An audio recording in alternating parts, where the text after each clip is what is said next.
we pick the winter tan oaks and we thin around them, you know, more area for around them, less bays in close proximity to them, because bay is the super virulent host of sudden oak death. Like, that's a prescription to increase your massive tan oak resilience. When you say winter, Nadia, you're saying healthiest. Yes. Okay. Yeah, well, I mean, when I say winter, it means I like selected that tree like to put the energy into. Thank you. Yeah.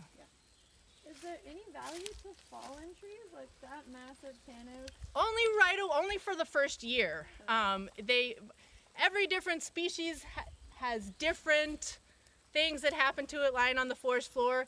Tan oak gets rot really quickly, which is, I mean, it helps it disintegrate.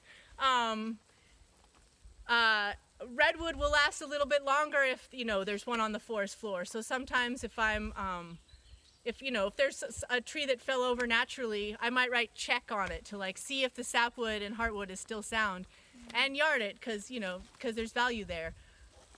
Sometimes, particularly in the Restoration Reserve, we have large woody debris recruitment objectives, and so we specifically, you know, leave bigger trees because they have better amphibian habitat and, you know, are creating a kind of a unique condition. So sometimes we leave big trees strategically behind to a certain proportion. And our Restoration Reserve, so far we have not pulled out any wood commercially, which part of the kind of issue with not pulling any wood out for any reason is increased fire hazard when we put all this stuff on the forest floor, particularly around the trees we're trying to release, because we're kind of going around trees and maybe making a little donut hole to give them a new lease on life.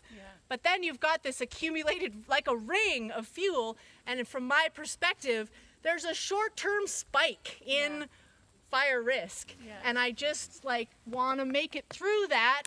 Well, all the fine fuels fall off and that stuff, so we try to lop it up to get it in close ground contact so that, you know, it starts disintegrating like these logs. If it's stuck off the ground like this log, it's gonna stay hard and whole for longer. So we try to get it down, and I figure that the fire risk spike does taper off over time as it kind of breaks down, but it takes time. So in some places, those slopes are not all conducive to having any, well, we don't want to cause the disturbance of equipment to get in there and rearrange it, and some of them are too steep to make piles, but in places where we have slopes less than 30%, we go in and we gather the branches and we do pile burns because, like, to try to mitigate that. And the 1,000-hour fuels, the big logs, are not really where the fire hazard's at. It's the smaller stuff. Yeah. I'm curious about your job. Do you work in